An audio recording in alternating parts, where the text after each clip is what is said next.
21세기 사도행전을 쓰며 사는 사람들, 이상진 장로입니다. 이 시간에, 지난 시간에 이어서 한국, 서울에서 지금 보내드리고 있는데요. 박요한 교수님 다시 모셨습니다. 박요한 교수님 안녕하십니까? 네, 반갑습니다. 네, 반갑습니다. 지난 시간에 만나고 또 다시 만나니까 좀 더 친근감이 듭니다.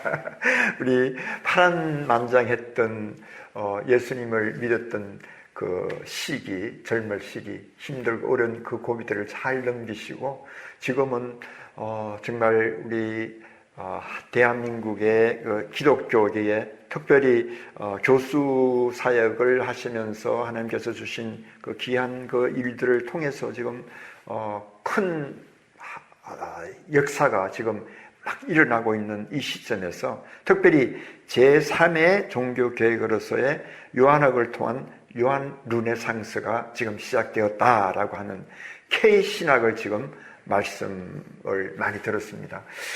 자, 이 K신학이 어떤 신학인지 우리 그것부터 좀 풀어주시면 감사하겠습니다. 네, 먼저 K신학에 대한 전체적인 개괄을 먼저 말씀을 드리고 말씀해 주십시오. 제가 어떻게 해서 구약학 교수가 이렇게 요한학에 대해서 깊은 관심을 갖게 되었는가를 말씀을 드리려고 합니다. 네, 감사합니다. 요즘 잘 알다시피 K컬처라 해가지고 이제 한류 문화죠. 네. 이 한류 문화가 지금 전 세계를 지금 움직일 만큼 중요한 키워드가 되고 있지 않습니까?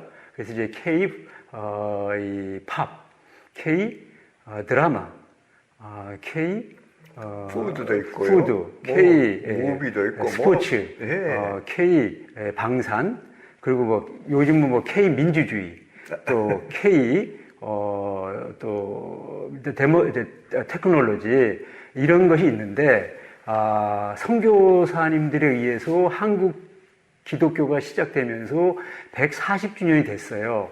그런데 우리 한국 선교 140주년을 통해서 그동안에 우리 한국 신학이라고 하는 것은 서구 신학의 이식 내지는 뭐 번안 신학 정도였지. 지금 이제 K 컬처에 이 해당될 만큼의 K 테올로지, K 신학이 이제 전 세계에 또 영향력을 미쳐야 됨에도 불구하고 아직도 이렇게 그 손에 붙잡힐 만큼의 K 신학은 없었다라고 하는 게 우리의 현실이에요. 네. 그런 속에서 지금 이제 드리고자 하는 말씀은 요한학을 통한 요한 르네상스로서의 K 테올로지, K 신학을 이 시간 어떻게 그것을 제가 이제 말씀을 드리면서 이제 시작되었는가를 이제 이어서 지난 시간에 이어서 말씀을 드리려고 합니다. 제가 이제 그 40일 기도하고 내려와서 금방 말씀드렸던 것처럼 이 가막산의 두돌판이라고 하는 요한복 강해 설교집을 냈어요. 그런데 이제 제가 실업자니까 할 일이 없어요. 그런 속에서 이제 제 아내나 아들, 딸, 자녀에게 너무나 이제 이 부끄러운 거예요. 아빠가 이제 이렇게 실업자인데 아무것도 하지 못하니. 그래서 제가 이제 생각했던 게 뭐냐면 새벽마다 나가서 내가 기도를 해야 되겠다. 그런 생각을 하고 제가 그 당시에 그 노량교 옆에 있는 그 이제 아파트 이 전세를 살고 있었는데 그 바로 앞에 상가교회가 있었어요. 근데 그 교회는 성결교단에 속해 있는 상가교회인데 새벽마다 제가 이제 그 교회를 나가가지고 새벽 기도를 합니다. 근데 그 목사님 입장에서는 어느 날 이 중년 이 남성이 교회를 왔는데 자기 설교가 끝나고 이제 이 친구가 그 의자 위에 올라가더니 통곡하는 거예요.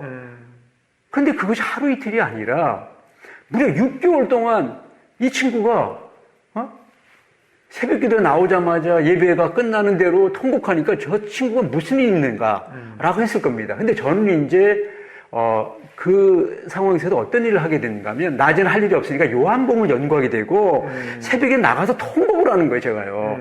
그러고 나서 제가 이제 옆에다가 종이하고 펜 갖다 놓습니다. 그럼 막 통곡하고 있는 상태에서 이제, 제가 요한복음 연구하는 있었던 일들이 이제 생각날 때, 하나님이 그때마다 어떤 이 문제의식에 대한 해답을 저에게 계시로 내려주는 거예요. 그럼 제가 어둠 속에서 막 적어요. 그리고 집에 와서 그걸 정리하는 겁니다.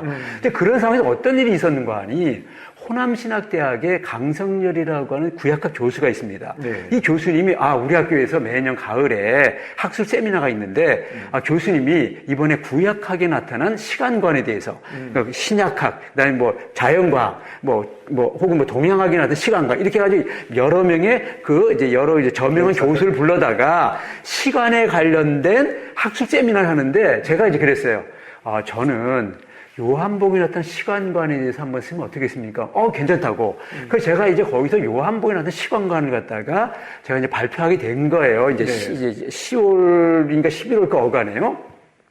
그런데 그걸 좀 하면서 무슨 일이 있었는가 하니 제가 요한복음 연구해 보니까 나는 요한복음이 21장으로 되어 있는데 이게 11장, 절정, 나 소생사건, 제가 체험했던 나는 부활의 생명이니 11장이 1부로 끝나고 12장부터 2부라고 알고 있는데 요한복음의 대가라고 하는 뿔통함부터 시작해서 대부분 학자들이 12장까지가 1부, 13장부터가 2부라는 거예요. 왜 그러냐 했더니 12장까지 표적의 책이고 13장부터 순한 영광이라는 관점에서 한 장 차이.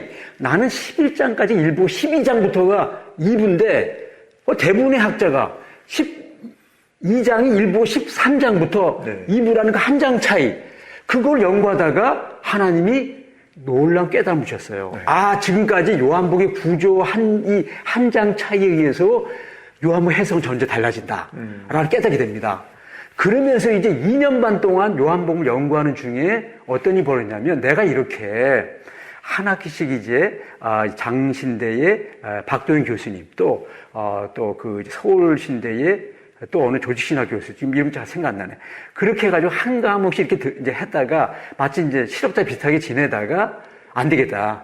내가 다시 선교사로 가야겠다 딱 마음 먹고 제가 이제 제 제자 하나가 이번 여름에 우리가 산동성의 유해 청도 쪽으로 이 비전투를 가는데 교수님 한번 같이 가지 않겠습니까? 따라갔다 거기서 제가 은혜를 받아요. 그래서 중국선을 가야 돼 해가지고 1년 반이 끝나고 2년째 되던 해에 2007년도 봄 학기에 이제 제가 이제 선교사 훈련 6개월 받고 2007년 8월에 중국성에 가게 됩니다. 네. 가기 바로 2개월 전에 제가 2년 반 동안 연구했던 요한복음 연구를 가지고 요한복음 재발견이라는 책을 내고 이제 중국성에 가게 돼요. 네. 그리고 가고 거기서 이제 10년 반 있었는데 칭다오 선교사에 중국 칭다오에서 있으면서 거기서 이제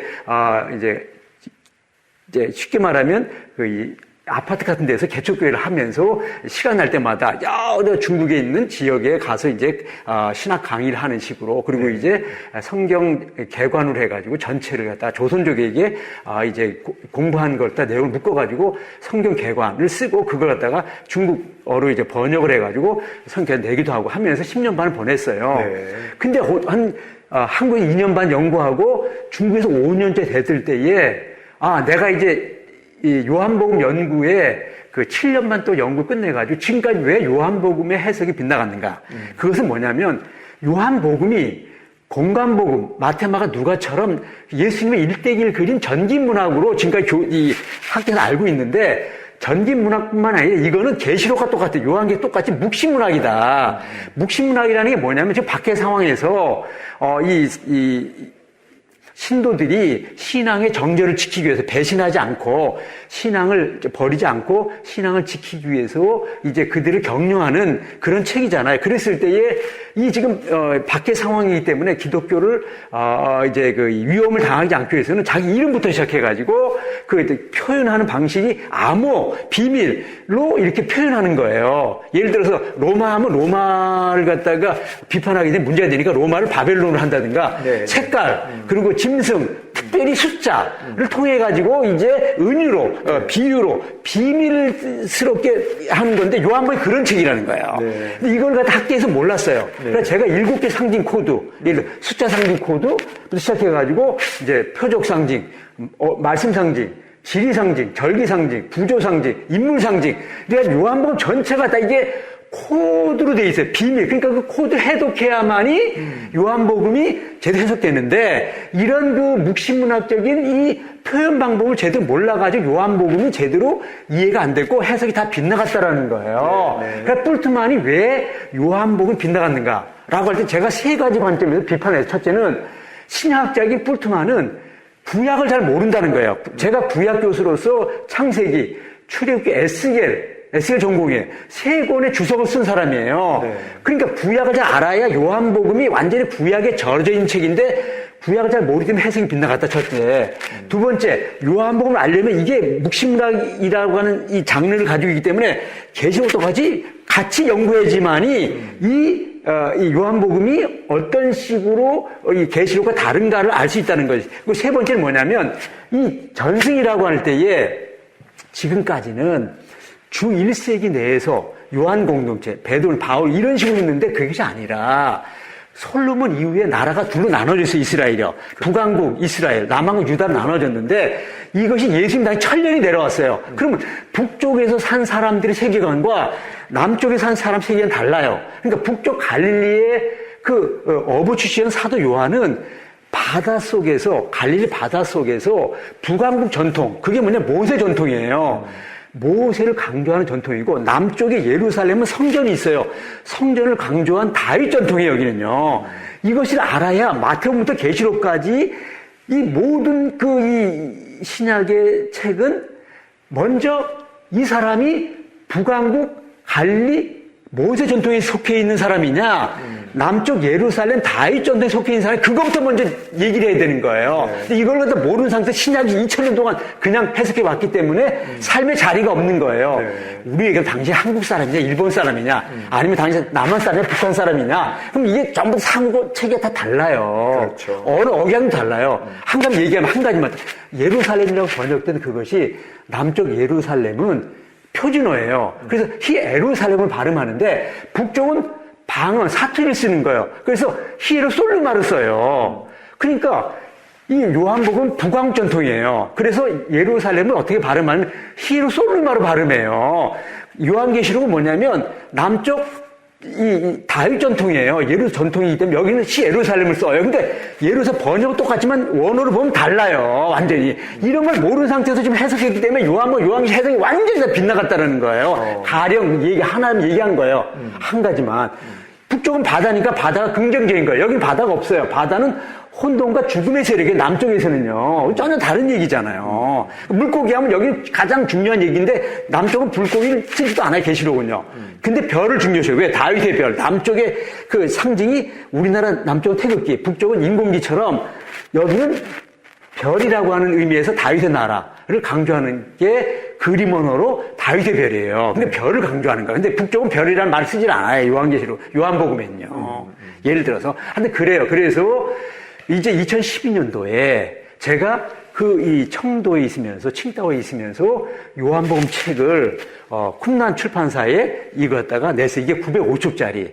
그걸 내면서 드디어 요한학의 이제 새로운 시작을 알렸습니다. 이번에 내셨다고 하는 그 책이. 예, 그래서 그런데 내고 나서 예. 제가 이제 10년째 될 때 네. 나는 앞으로 4년 남았는데 내가 선교사로 마칠 게 아니라 나 교수로 마쳐야 되겠다 해가지고 10년 반 만에 다시 대전신학대학에 교수로 다시 들어왔고 들어오자마자 1년 후에 그동안에 썼던 그 천하제일지서 요한복음의 책을 한 100페이지 늘려가지고 뒤에 부록에 제 논문 하나 쓴 게 있어요. 그게 뭐냐면 숫자 17과 큰 물고 153, 요한복음 21장 11절의 의미라고 해서 153이 무슨 뜻이냐라고 하는 걸 논문을 써가지고 그것이 이제 캐논 앤 컬처라고 하는 성서 저널에 그것이 이제 등재되고 그거 여기다 넣고 뒤에다가 이 책을 이해하기 위해서는 여기 그림 언어에 관련된 많은 부록을 넣고 나서 한 100배 늘려가지고 유레카 이큐스 요한복음 책을 냈어요. 네. 이 책이 그 다음 해에 한국 기독교 출판문화 최우상을 받은 책입니다. 1000편이 넘는 책이 썼어요. 이게 이 책이에요. 요한복음 유레카 익투스라고 요한복음. 이제 이게 한국 기독교 출판문화 최우상을 받은 책이에요. 그리고 나서 제 친구가 당신이 요한복음 관련된 그동안에 몇 권의 책을 썼었어요. 그런데 이게 마지막 책이고 그러면 요한계시록을 써달라 해가지고 다시 요한계시록을 그 다음에 또 다시 8월 달에 이게 10개월 만에 책이 나왔어요. 요한계시록. 뭐냐? 요한복음에 비춰 요한계시록. 요한복음에 비춰봐야 요한이 알 수 있어요. 그래가지고 이 책을 냈는데 이 책이 또 다시 한국 출판문화 우상을 또 받은 거예요. 이어서. 이건 한국 출판문화사에 없는 2년 동안에 2번의 상을 받은 책이에요. 이게. 요한계시록의 책은 많이 있는데. 이건 또 달라요. 요한복음의 비춰본. 요한계시록. 비교해야지만 알 수 있다는 거예요. 이 책도 또한 우리 한국 출판계의 하나의 그 특별 지금까지 요한계시록이 얼마나 많은 학자가 있어요. 근데 왜 그 사람들의 학이 쉽게 말해 빗나가거나 해석이 부족하냐. 이거 요한복음을 잘 모르기 때문이라는 거죠. 그런 뜻이고요. 요한계시록을 정말 이해하려면 요한복음을 충분히 이해해야지만 할 수 있는 거죠. 연결 지을 수 있는 그런 시점에서 지으셨구만. 그리고 나서 이 책들은 각주가 1500개, 1600개나 있어요. 둘 다. 그런 상태에 일반 사람들이 제가 하고 있는 이 요한복음의 요한계시록의 요한학이 어떤 의미를 갖느냐 해가지고 제가 1년 동안 본 헤럴드라고 하는 거기에다가 한 곳 컬럼을 냈어요. 그래가지고 작년 5월에 글을 마치면서 책으로 낸 게 아자부 신학과 요한 르네상스라는 책이에요. 여기서 아자부가 뭐냐면 어게인 지저스, 어게인 바이블의 AJAB의 약자입니다. 그러니까 다시 예수, 다시 성경이라는 뜻이에요. 그리고 요한 르네상스라는 게 뭐냐면은 지금부터 이제 본격적으로 마지막 말씀드리려고 하는 종교개혁이 뭐냐라고 하는 의미에서 말씀해 주십시오. 루터의 종교개혁은 바울 르네상스였어요. 근데 이제 500년 지나면서 요한복음, 복음서를 중심으로 한 요한 르네상스 시대가 되었다라고 해서 요한 르네상스인데 이 책은 뭐냐면 일반 사람 읽기 쉽게 하기 위해서 각주가 없이 52에 걸쳐 컬럼을 묶어가지고 내면서 제가 지금까지 어떻게 신학을 했고 그동안에 어떤 식으로 목사 또 선교사, 교수하고 지금 여기까지 요한복음을 하게 된 통전신학 구약학 교수 왜 요한복음, 요한이 하게 됐느냐 하고 요한학을 하면서 이 책을 냈고 이걸 갖다 세 권을 영어로 번역을 했어요. 이 책이 나오자마자 그래가지고 작년 8월 말로 영어가 끝났는데 이걸 갖다가 이제 세계화가 되려면 이제 어느 출판사에 나와야 되는데 1년 동안 이런저런 그 과정을 겪고 나서 지난달에 이제 드디어 세계 이 쇼핑 플랫폼이라고 하는 아마존 킨들에 제 책 3권의 책을 이 3권은 완역을 했고 1, 2권은 쪽수를 이렇게 많이 하면 안 되기 때문에 줄여가지고 1, 2권을 갖다가 이제 출판하면서 3권의 책으로 제 영어명이 존 박이에요. 존 박이 이제 더 가스로 존이라고 하는 이 책. 요 책이 나왔고, 그 다음에, 존 박, 레빌레이션, 그리고 이제 아자브 테올로지 앤드 존 르네상스라고 하는 이 3권의 책이, 지금 이제, 아마존에 제 점박을 치고 이 책 제목을 치면 나옵니다. 그러니까 여러분들이 이제 보시면 되고 이걸 통해서 이제 이 K 신학이 이제 이 전 세계에 이제 평가받는 계기가 된다라고 하는 의미에서 종교개혁이 이제 뭐냐라고 하는 의미로 이제 말씀을 이제 마치려고 합니다. 자, 이렇게 돼요. 우리가 그 종교개혁 얘기할 때 2가지 빗나간 시각이 있어요. 하나는 뭐냐면, 루터의 종교개혁이 제1의 종교개혁이고, 500년 지난 지금이, 다시 또 우리가, 종교개혁 할 필요가 있다. 제2의 종교개혁 얘기하는데 그게 아니고, 기독교의 모든 기준은 예수 그리스도예요. 예수님이 모세 종교에서 예수의 종교로, 그게 기독교입니다. 그게 제1의 종교개혁이에요. 그게 예수가 기준이 된다는 거. 두 번째 뭐냐면,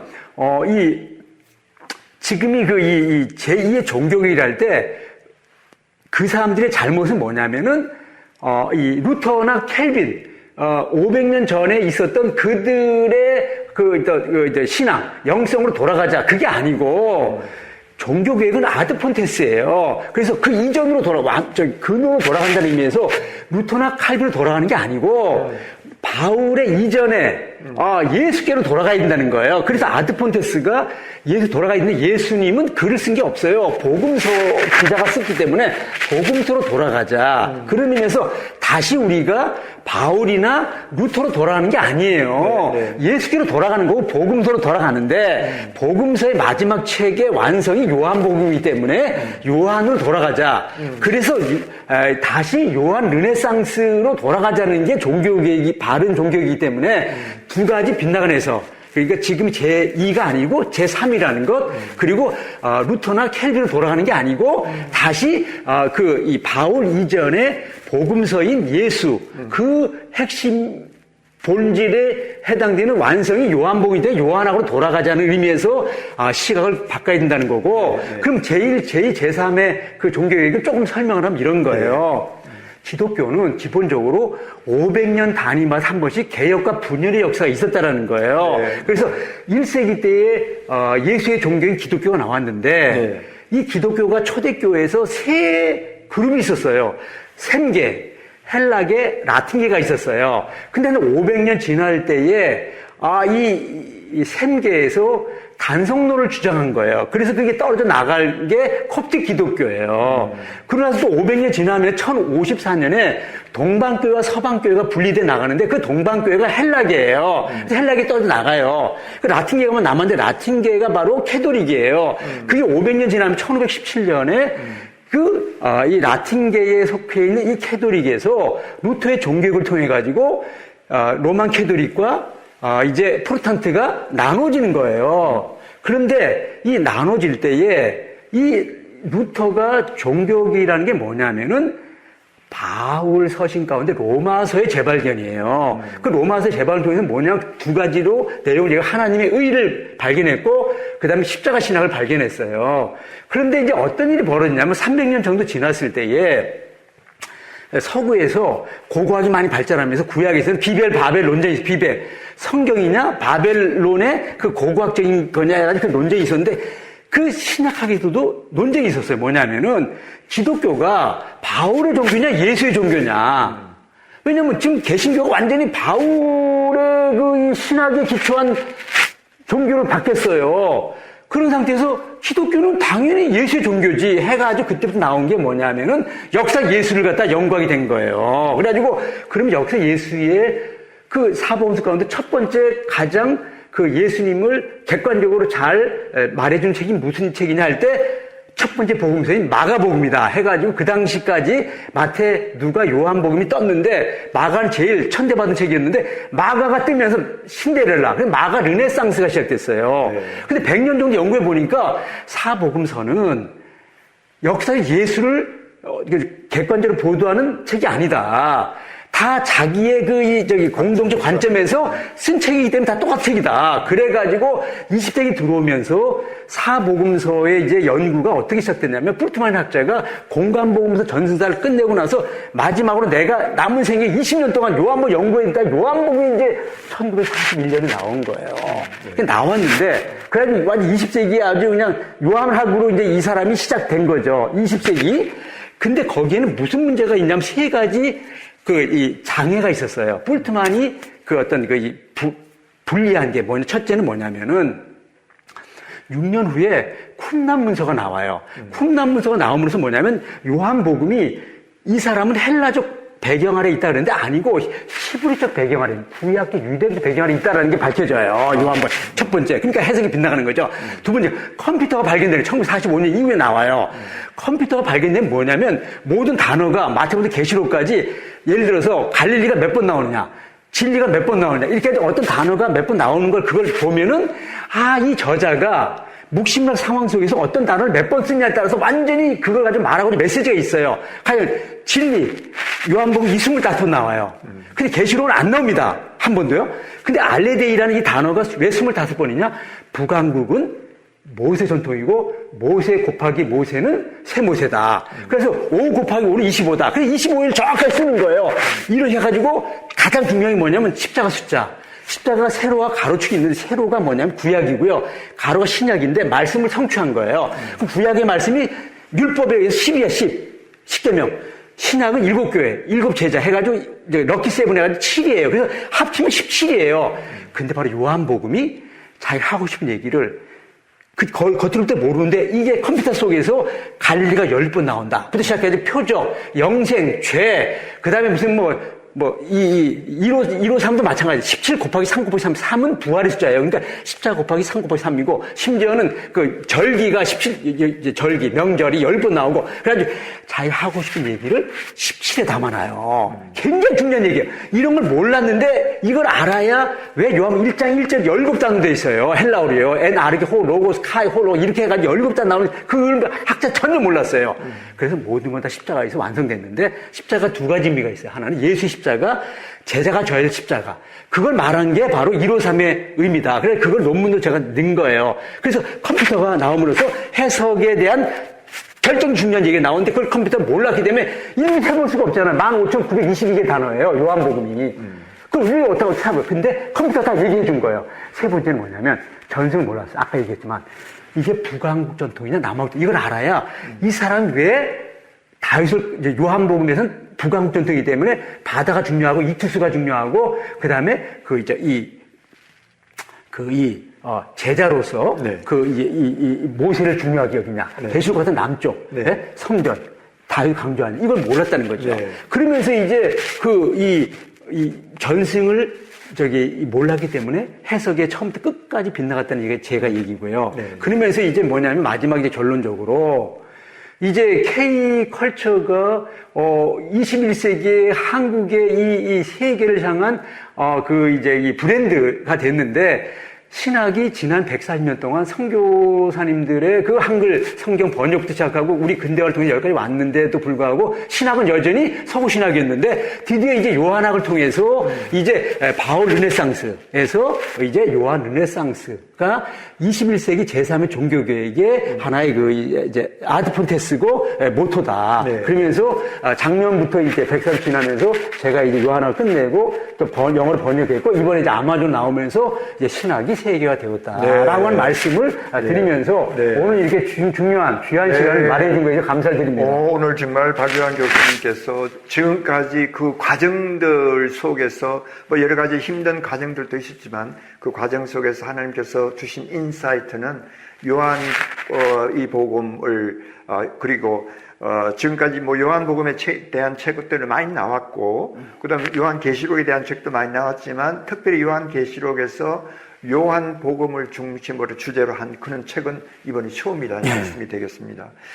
그래서 지금 말씀하시는 게 북왕국이 모세를 추구했다면 남왕국은 유다는 다윗을 추구했다는 거기에 성전을 적기 때문에 성전, 예루살렘. 이게 중요한 거예요. 네. 계시록은 그걸 얘기하고 여기 완전히 달라, 전신이 달라요. 네. 그 저자가 다르고 숫자가 다르고 문체가 다르고 그다음에 그 구약 인용이 다르고 다 달라요. 네, 그러한 차원에서 또 교수님께서는 지금 제1의 종교 개혁은 마틴 루터가 아니라 예수님이다 이렇게 말씀하셨는데 그것도 또 학자에 따라서 조금 의견들이 틀리겠지만 기준이 예수 그리스도라는 거죠. 예수 그리스도고 그다음에 마틴 루터는 이고. 바울의 바울의 르네상스라면 로마서. 지금 500년이 지난 이때에 우리 박요한 교수님께서 지금 모든 사람들에게 향해서 그 기독교계를 향해서 제3의 르네상스 종교개혁이 일어났습니다. 이것이 요한학을 통한 요한 르네상스인데 이것은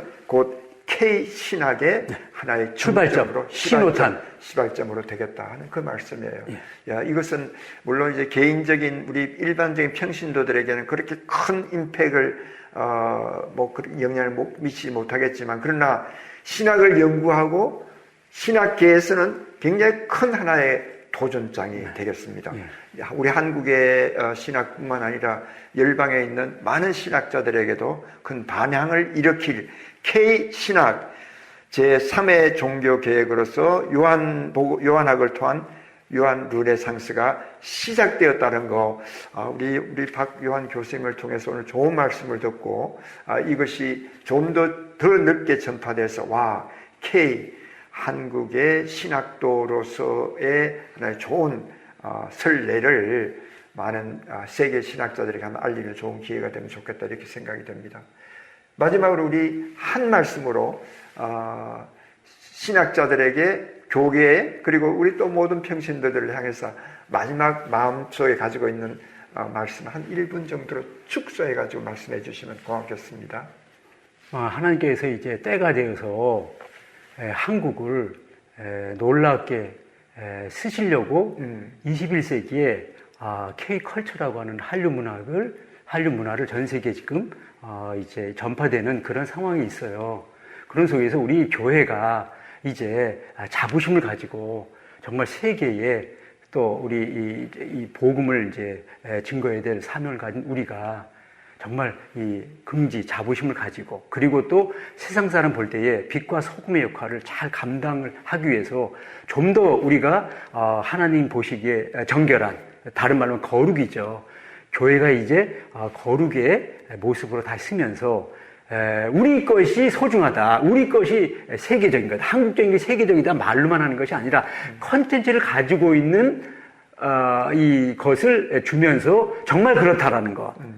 막연하게 그냥 팝이 아니라 BTS라고 하는 K스포츠가 아니라 손흥민이라고 하는 K 드라마라고 하는 걸 그냥 막연히 한 게 아니라 그 어떤 내용을 가지고 콘텐츠가 있는 상황에서 얘기하는 것처럼 이제 신학도 이제 우리가 여기까지 왔어요. 그들에게 우리가 고마움을 가지면서 이제 우리 신학도 세계 신학계에 이제 당당하게 서는 이런 시발점이 되면서 한국 교회와 또 세계 복음화를 위해서 우리 한국 교회가 더욱더 또 우리 한국 크리스천들이 더욱더 이제 이 분발해서 하나님이 우리 민족이 제2의 이스라엘로서의 선교의 사명을 잘 감당하는 우리 한국 교회 또 우리 한국인이 되었으면 하는 마음으로 오늘 말씀을 마치고자 합니다. 네, 감사합니다. 여러분 참 잘 들으셨죠? 우리 박요한 교수님. 박요한 교수님은 지금 완전하게 이름을 요한으로 바뀌었었는데요. 한 1, 2년 이름을 바꾸기 전 옛날 이름은 박호용 교수님이었습니다. 이런 말씀 잘 들으시고 우리 한국에 이렇게 신학적으로도 컨텐츠를 가지고 열방에 이렇게 서로 공유할 수 있는 이런 좋은 기회가 된 것을 우리 자랑스럽게 생각하면서 박요한 교수님 대단히 감사합니다. 네, 고맙습니다. 감사합니다. 시청자 여러분, 그럼 우리 박요한 교수님을 위해서 계속 기도해 주세요. 그리고 우리 한국의 신학이 바야흐로 열방을 향하는 K-theology로, K-신학으로 아주 우뚝 발돋움할 수 있도록 여러분들 계속 후원해 주시고 기도해 주시면 감사하겠습니다. 여러분, 다음 만날 때까지 안녕히 계십시오.